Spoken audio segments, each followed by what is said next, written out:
നമ്മൾ പുറത്തിറങ്ങി നടക്കുന്നത് എന്ത് ധൈര്യത്തിലാണ്?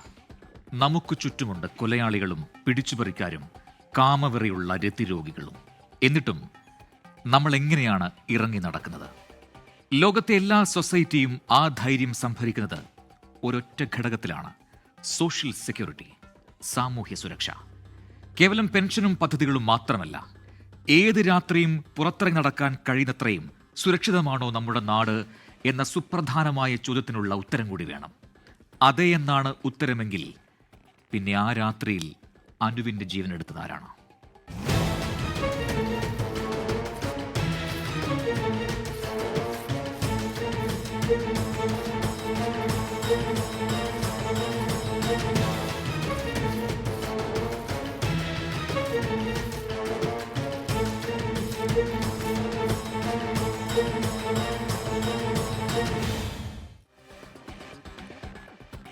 കരൾ പറഞ്ഞു പോകുന്ന വേദനയോടെ അല്ലാതെ നമുക്കിത് കണ്ടിരിക്കാൻ കഴിയില്ല.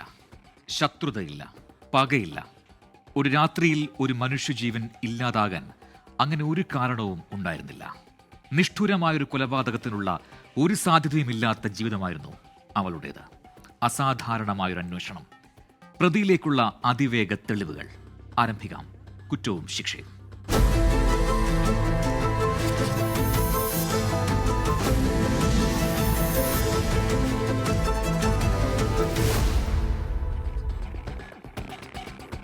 അത് പതിവ് പോലെയുള്ള ഒരു തിരോധാനം. അങ്ങനെയാണ് ഈ സംഭവം ആരംഭിക്കുന്നത്. പോലീസ് സ്റ്റേഷനിലെത്തിയ യുവാവിന് പറയാനുള്ള പരാതി തന്റെ ഭാര്യയെ കാണാനില്ല എന്നായിരുന്നു.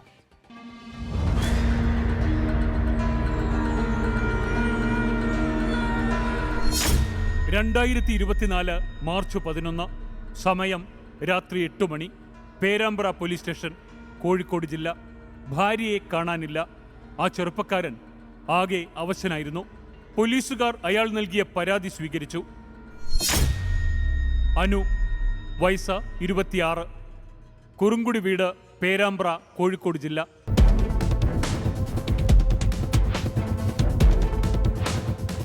അനുവിനെ കാണാനില്ലെന്ന് കാണിച്ചു ഭർത്താവ് പ്രജിൽ രാജ് നൽകിയ പരാതിയിൽ പേരാമ്പ്ര പോലീസ് അതിവേഗം തന്നെ നടപടികൾ ആരംഭിച്ചു. പോലീസ് ഭർത്താവിൽ നിന്ന് മറ്റു വിവരങ്ങൾ കൂടി ശേഖരിച്ചു. 2024 മാർച്ച് 11, അന്ന് രാവിലെ ആശുപത്രിയിൽ പോകാനായി വീട്ടിൽ നിന്നിറങ്ങിയതാണ് അനു. തനിക്ക് തീരെ സുഖമില്ലെന്ന് പറഞ്ഞു വിളിച്ചതാണ് ഭർത്താവ് പ്രജിൽ പറഞ്ഞു. വാളൂരിലെ സ്വന്തം വീട്ടിലായിരുന്നു അനു. വീട്ടിൽ നിന്ന് മൂളിയങ്ങലിലേക്ക് നടന്നാണ് അനു അന്ന് വന്നത്. ഇരിങ്ങണ്ണൂരിൽ നിന്ന് ആശുപത്രിയിൽ പോകാനായി കാറിൽ വരികയായിരുന്നു ഭർത്താവ് പ്രജിൽ. ഈ വാഹനത്തിൽ വഴിയിൽ നിന്ന് കയറാനാണ് പ്രജിൽ അനുവിനോട് പറഞ്ഞിരുന്നത്. ആ ഭാഗത്തേക്ക് അല്പദൂരം നടന്നെത്തിയാൽ എളുപ്പമായി. പക്ഷെ അനു ആ ഭാഗത്ത് അന്നെത്തിയില്ല. പറഞ്ഞ സമയം കഴിഞ്ഞു, എന്നിട്ടും കണ്ടില്ല. വീട്ടിൽ നിന്നിറങ്ങിയപ്പോഴും അനു ഭർത്താവിനെ വിളിച്ചിരുന്നു. ഇപ്പോൾ ഫോണിൽ വിളിച്ചിട്ട് കിട്ടുന്നില്ല. ആ യുവാവ് പോലീസുകാരോട് പറഞ്ഞു, നിങ്ങൾ തമ്മിൽ മറ്റു പ്രശ്നങ്ങളൊന്നുമില്ലല്ലോ പോലീസ്? ഒരു പ്രശ്നവുമില്ല. മാത്രമല്ല, അവൾ എന്നെ ആശുപത്രിയിൽ കൊണ്ടുപോകാനാണ് സ്വന്തം വീട്ടിൽ നിന്ന് വന്നത്. ഇത് കേട്ട് പോലീസുകാർക്ക് ആകെ ആശയക്കുഴപ്പമായി. ഭർത്താവുമായി ഒരു കുഴപ്പവുമില്ല, വീട്ടിലാണെങ്കിൽ മറ്റു പ്രശ്നങ്ങളുമില്ല. പിന്നെ എവിടേക്കാണ് ഈ യുവതി പോയത്? മറ്റു വല്ല ബന്ധങ്ങളുമുണ്ടോ?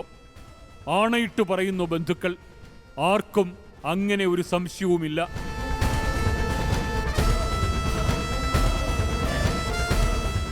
രാത്രി ഏറെ തെരഞ്ഞിട്ടും അനുവിനെക്കുറിച്ച് ഒരു വിവരവുമില്ല. പോലീസ് ആകെ കുഴങ്ങി. അനുവിന്റെ വീട്ടുകാർ അവരുടെ വഴിക്കും അന്വേഷണം തുടരുന്നുണ്ടായിരുന്നു. 2024 മാർച്ച് 12 രാവിലെ സമയം, അല്ലിയോറത്താഴ, പേരാമ്പ്ര. കൃത്യമായ വിവരം ലഭിച്ചാണ് പോലീസ് അവിടേക്ക് എത്തിയത്. അവിടെ ആ പ്രദേശത്തെ ഒരു തോട്ടിൽ ഒരു യുവതിയുടെ മൃതദേഹം. ചെറുപ്പക്കാരിയാണ്. പോലീസ് ഉടൻ തന്നെ ആ പ്രദേശത്തെത്തി. വാളൂർ നടുക്കണ്ടിപ്പാറയിൽ നൊച്ചാട് PHCയുടെ സമീപത്തെ തോട്ടിലാണ് ആ മൃതദേഹം കിടന്നിരുന്നത്. അത് അനു തന്നെയായിരുന്നു.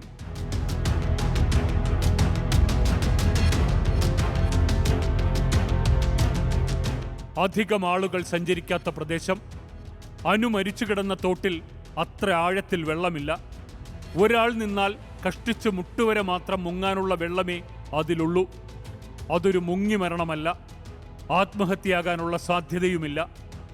ആത്മഹത്യാ സാധ്യത പൂർണ്ണമായും തള്ളിക്കളയാനാകില്ല. ഒരുപക്ഷെ വിഷം കഴിച്ച ശേഷം വെള്ളത്തിൽ ചാടിയതാണെങ്കിൽ അതിനുള്ള സാധ്യതയുണ്ട്.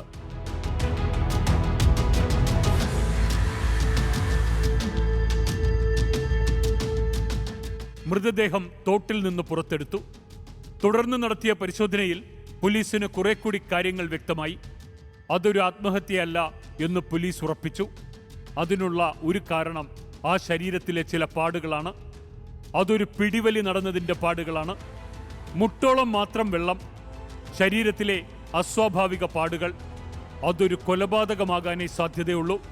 മൃതദേഹം പോസ്റ്റ്മോർട്ടത്തിനായി ആശുപത്രിയിലേക്ക് മാറ്റി.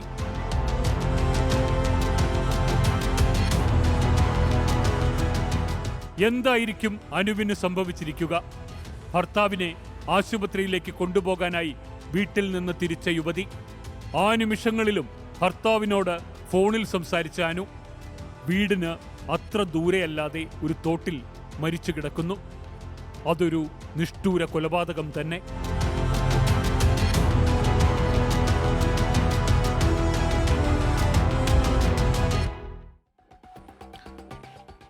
പോലീസിന്റെ സംശയം തെറ്റിയില്ല. അതൊരു ആത്മഹത്യയോ അപകടമരണമോ ഒന്നുമല്ല, കൊലപാതകമാണ്.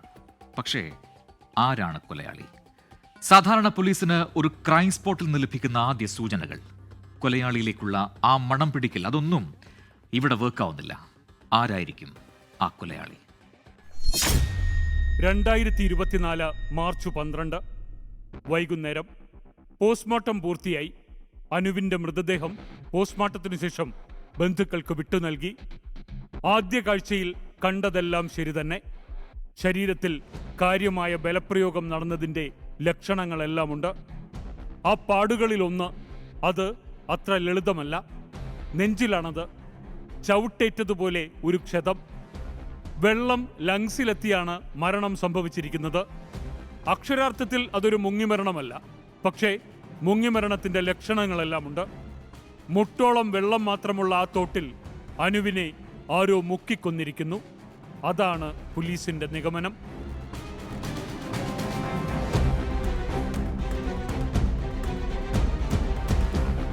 അത് കൊലപാതകമാണെന്നുറപ്പിക്കാനുള്ള ഒരു സൂചന കൂടി പോലീസിന് ലഭിച്ചു. കുടുംബം നൽകിയ ഒരു നിർണായക വിവരം. അതിൽ നിന്നുള്ള നിഗമനം, അനുവിന്റെ ആഭരണങ്ങൾ. അനു അന്ന് വീട്ടിൽ നിന്ന് പോകുമ്പോൾ മാലയും വളകളും മറ്റാഭരണങ്ങളും ധരിച്ചിരുന്നു. അതുപക്ഷേ മൃതദേഹത്തിൽ കാണാനില്ല. ബന്ധുക്കളുടെ മൊഴി വിശദമായി രേഖപ്പെടുത്തിയ ശേഷം പോലീസ് പരിശോധനയ്ക്കിറങ്ങി. അലിയോറ താഴെയിലെ ആ തോടിനു സമീപം പോലീസ് അരിച്ചുപെറുക്കി. അനുവിന്റെ ആഭരണങ്ങളാണ് തിരയുന്നത്. പക്ഷെ ആഭരണങ്ങൾ ഒന്നും തന്നെ കണ്ടെത്താനായില്ല. അത് അപഹരിക്കപ്പെട്ടിരിക്കുന്നു. കൊലയാളി വെറും കൊലയാളിയല്ല. ആഭരണങ്ങൾക്കായിട്ടാണോ അയാൾ അനുവിനെ കൊന്നത്? പട്ടാപ്പകൽ വീടിന് ഇത്രയും അടുത്ത സ്ഥലത്ത് വെച്ച് കൊലപാതകം ചെയ്യുക, എന്നിട്ട് ആ യുവതിയിൽ നിന്ന് ആഭരണങ്ങൾ തട്ടിയെടുക്കുക. സ്വർണത്തിനായി കൊല്ലുന്നവൻ ആരാണവൻ?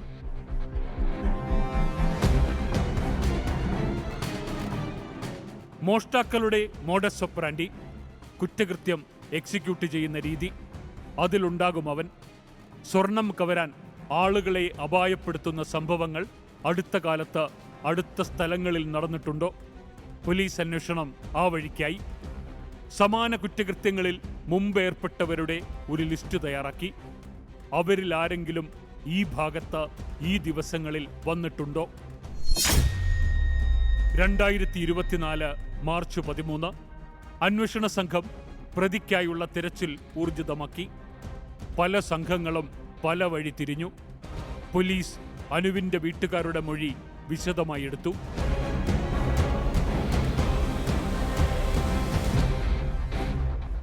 അങ്ങേറ്റം ഒഴിവാക്കാനാകാത്ത യാത്രയായിരുന്നു അനുവിനത്. ഭർത്താവിന് സുഖമില്ല. വണ്ടി അധികം ഇങ്ങോട്ട് എടുക്കേണ്ട, വേഗം തന്നെ ആശുപത്രിയിലേക്ക് കൊണ്ടുപോകണം.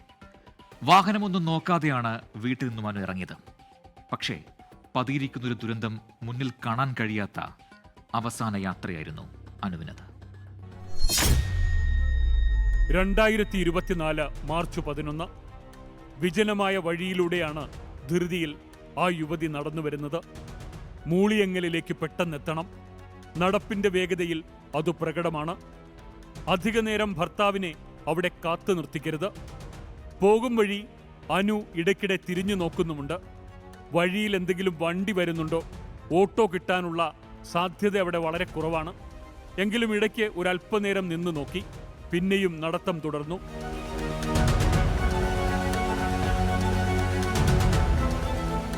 ഒരു ബൈക്ക് വരുന്നത് കണ്ടാണ് അവൾ പതിയെ ഓരം ചേർന്ന് നിന്നത്. കൈ കാണിക്കണമെന്നുണ്ട്. അതിനു മുമ്പ് തന്നെ ബൈക്കിൽ വന്നയാൾ വാഹനത്തിന്റെ സ്പീഡ് കുറച്ച് അവൾക്കരികിൽ നിർത്തി. കുറച്ചുനേരം എന്തോ അവർ തമ്മിൽ സംസാരിച്ചു. അനുവിന് അതൊരു ആശ്വാസമായി തോന്നി. അനു വേഗം ആ ബൈക്കിന്റെ പിൻസീറ്റിലേക്ക് കയറി. അയാൾ ഒട്ടും വൈകിയില്ല. ആ യുവതിയുടെ ആവശ്യം മനസ്സിലാക്കിയെന്നോണം വേഗതയിൽ ആ ബൈക്ക് ഓടിച്ചുപോയി.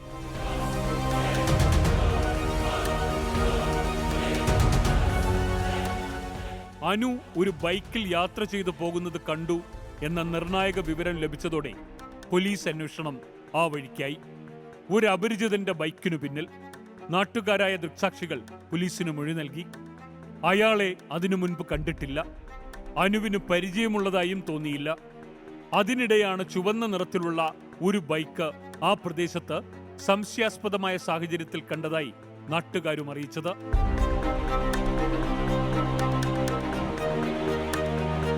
പോലീസ് പിന്നെ അധികം വൈകിയില്ല. സമീപ പ്രദേശങ്ങളിലെ 100ഓളം CCTV ദൃശ്യങ്ങൾ പരിശോധിച്ചു. അതിൽ നിന്നാണ് അനു ഒരു ബൈക്കിൽ ലിഫ്റ്റ് ചോദിച്ച് കയറിപ്പോകുന്നത് പോലീസ് സ്ഥിരീകരിച്ചത്. മറ്റൊരു ദൃശ്യത്തിൽ അത് ഓടിച്ചു പോകുന്നത് അയാൾ ഒറ്റയ്ക്കാണ്. അപ്പോഴേക്കും അനുവിനെ അയാൾ ഒഴിവാക്കി കഴിഞ്ഞു. അതായത് അപ്പോൾ അയാളുടെ വസ്ത്രങ്ങൾ നനഞ്ഞതായി തോന്നിയിരുന്നു. ഏതാണ്ട് ഉറപ്പിക്കാം അയാൾ തന്നെയാണ് പ്രതി. വാളൂർ മുതൽ പേരാമ്പ്ര വരെയുള്ള സ്ഥാപനങ്ങളിലെയും വീടുകളിലെയും പൊതു ഇടങ്ങളിലെയും ഒക്കെ ദൃശ്യങ്ങൾ അതെല്ലാം ഒന്നുകൂടി ചികഞ്ഞു. സംശയിക്കുന്നവരുടെ ദൃശ്യങ്ങൾ ഒന്നുകൂടി ക്രോസ് ചെക്ക് ചെയ്തു. ആ ബൈക്ക് യാത്രക്കാരൻ ഹെൽമറ്റ് ധരിച്ചിട്ടുണ്ട്. അമിത വേഗതയിലാണ് വണ്ടി ഓടിച്ചു പോകുന്നത്. വാളൂരിന് സമീപത്തും പെരാമ്പ്രയിലുമൊക്കെയുള്ള പല CCTVകളിലും അയാളുടെ ദൃശ്യങ്ങൾ പതിഞ്ഞിട്ടുണ്ട്.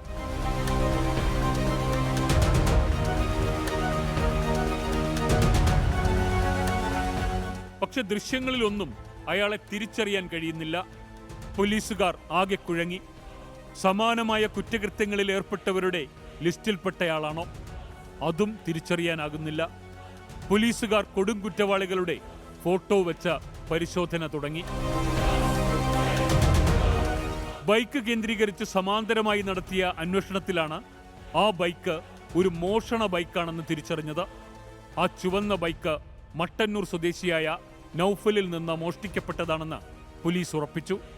മോഷണം പോയ ബൈക്കിന്റെ ഉടമ നൽകിയ പരാതിയും സൈബർ സെല്ലിന്റെ സഹായത്തോടെ മലപ്പുറം ഭാഗത്തേക്കുള്ള ദൃശ്യങ്ങൾ പരിശോധിച്ചതും ബൈക്കും പ്രതിയെയും തിരിച്ചറിയാൻ സഹായിച്ചു.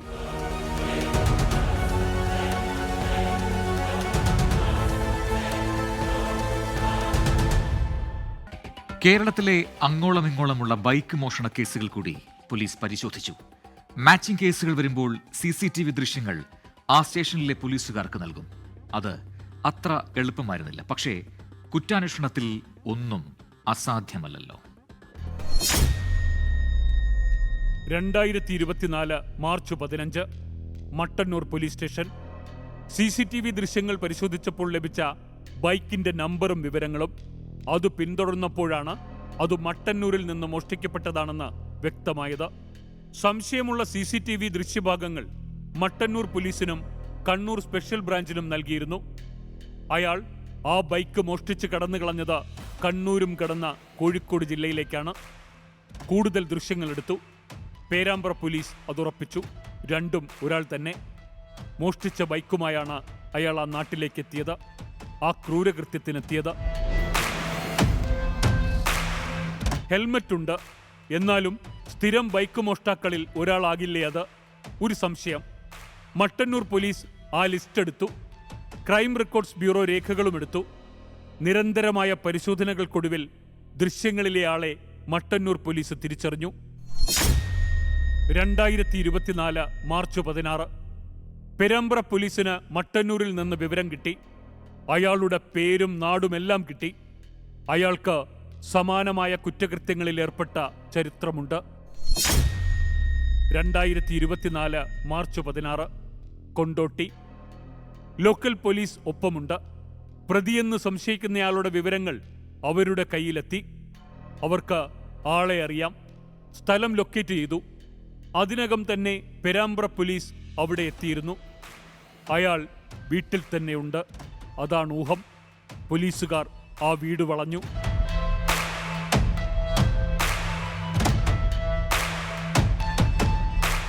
ഒരു സ്ത്രീയാണ് വാതിൽ തുറന്നത്. അവനെവിടെ? ഇവിടെ ഇല്ല സാറേ.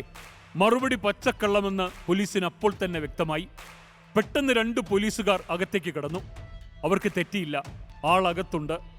പിടിയിലായെന്ന് അയാൾ ഉറപ്പിച്ചതോടെ ചെറുത്തുനിൽപ്പുകൾക്ക് പിന്നെ പ്രസക്തിയില്ല. കൂടുതൽ സമയമില്ല. പോലീസ് അയാളെയും കൊണ്ട് പേരാമ്പ്രയിലേക്ക് തിരിച്ചു.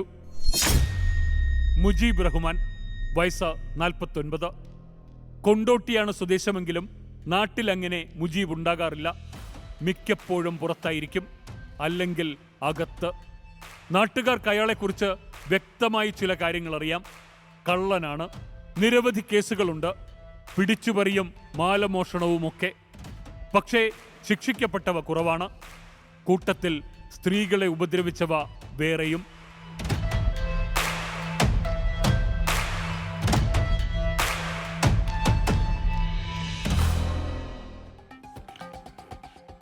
യെസ്, അപ്പോൾ അതാണ്. കള്ളനാണ്, മോഷണം, പിടിച്ചുപറി ഒക്കെയുമുണ്ട് ലിസ്റ്റിൽ. ചോദ്യവും സ്റ്റേഷനും ലോക്കപ്പും ഒന്നും അവന് പുത്തരിയല്ല. ഒന്നും വിട്ടുപറയാൻ ആദ്യമൊന്നും അവൻ തയ്യാറായതുമില്ല. പക്ഷേ പോലീസ് അവന്റെ മുന്നിലിരുന്നത് വെറും കൈയോടെ ആയിരുന്നില്ല. തെളിവുകൾ, സാക്ഷികൾ, എല്ലാം നിരത്തിയുള്ള ചോദ്യങ്ങൾ വന്നു.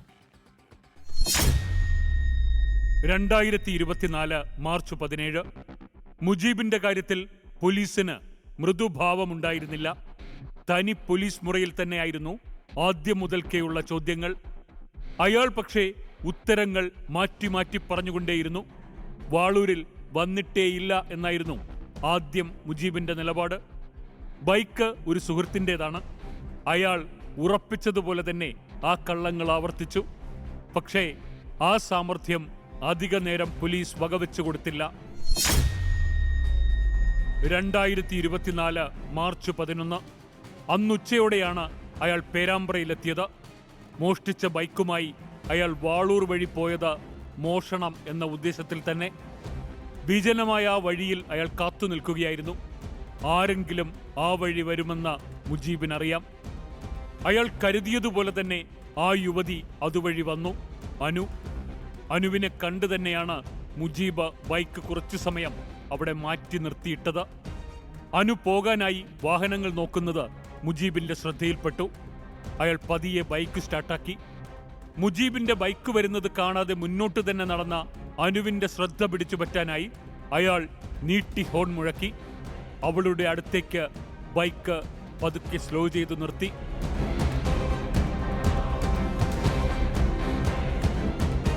എന്താണ് പ്രശ്നം?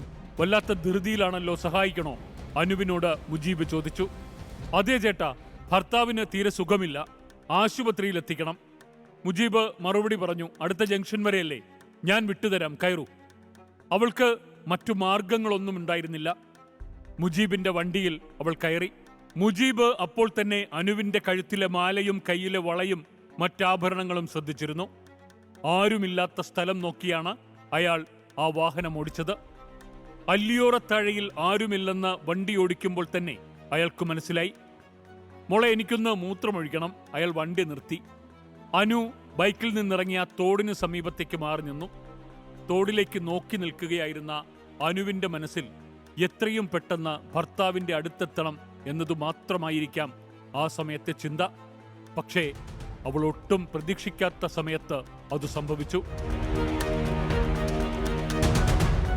പുറകിലൂടെ അയാൾ വരുന്നത് അനു ശ്രദ്ധിച്ചില്ല. അയാൾ തന്റെ ബലിഷ്ഠമായ കൈകൾ കൊണ്ട് അനുവിനെ ആഞ്ഞു തള്ളി. ആദ്യമൊന്ന് നിലവിളിച്ചു. പക്ഷെ തോട്ടിലേക്ക് വീണതോടെ ശബ്ദം ഉയർന്നു കേൾക്കാതായി. മാത്രമല്ല ആ കരച്ചിൽ കേൾക്കാൻ ആ പ്രദേശത്ത് ആരുമുണ്ടായിരുന്നില്ല. അത് മുജീബിനും അറിയാം. തോട്ടിലേക്ക് വീണ അനുവിന്റെ കഴുത്തിലെ മാല പൊട്ടിക്കാനായി അയാൾ ശ്രമിച്ചു. പക്ഷെ അനു തന്റെ കൈകൾ കൊണ്ട് അത് പരമാവധി പ്രതിരോധിക്കാൻ ശ്രമിച്ചു. കുതിരി എഴുന്നേൽക്കാൻ ശ്രമിച്ച അനുവിനെ നെഞ്ചിൽ തൊഴിച്ചാണ് അയാൾ വീണ്ടും താഴെയിട്ടത്. വെള്ളം കുറവായിരുന്നെങ്കിലും വീണതോടെ വെള്ളത്തിൽ മുഖം മുങ്ങി. മുജീബ് അവളെ ആ കിടപ്പിൽ നിന്നും എഴുന്നേൽക്കാൻ അനുവദിച്ചില്ല. മുട്ടോളം മാത്രം വെള്ളമുള്ള ആ തോട്ടിലേക്ക് അവൻ അനുവിനെ ചവിട്ടിത്താഴ്ത്തി. മരണമുറപ്പാകും വരെ അവൻ ആ കാല് തിരിച്ചെടുത്തില്ല.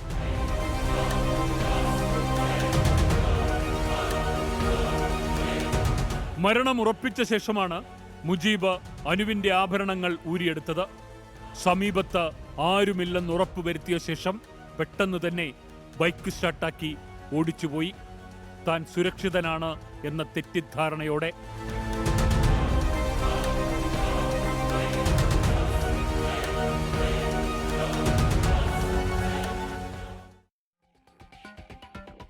കുറഞ്ഞത് 50 കേസുകളുണ്ട് മുജീബിന്. ആഭരണം വിൽക്കാൻ സഹായിച്ച അബൂബക്കർ ഈ കേസിൽ പ്രതിയാകും. തെളിവ് നശിപ്പിക്കാൻ ശ്രമിച്ച മുജീബിന്റെ ഭാര്യ റൌഫിനെ പോലീസ് പിടികൂടി ചോദ്യം ചെയ്തു. ഇനി ഈ കേസ് കോടതിയിലെത്തും. 50 കേസുകൾ. മുജീബ് പറഞ്ഞാൽ തീരാത്ത കൊടും കുറ്റവാളിയാണ്.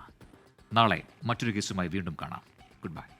ലോകത്തെവിടെയായാലും ഏത് സമയത്തും 24 വാർത്തകളും ഓഗ്മെന്റഡ് റിയാലിറ്റി പാക്കേജുകളും എക്സ്പ്ലെയിനറുകളും വിശദമായി കാണാൻ ഞങ്ങളുടെ യൂട്യൂബ് ചാനൽ നിങ്ങൾക്ക് സബ്സ്ക്രൈബ് ചെയ്യാം.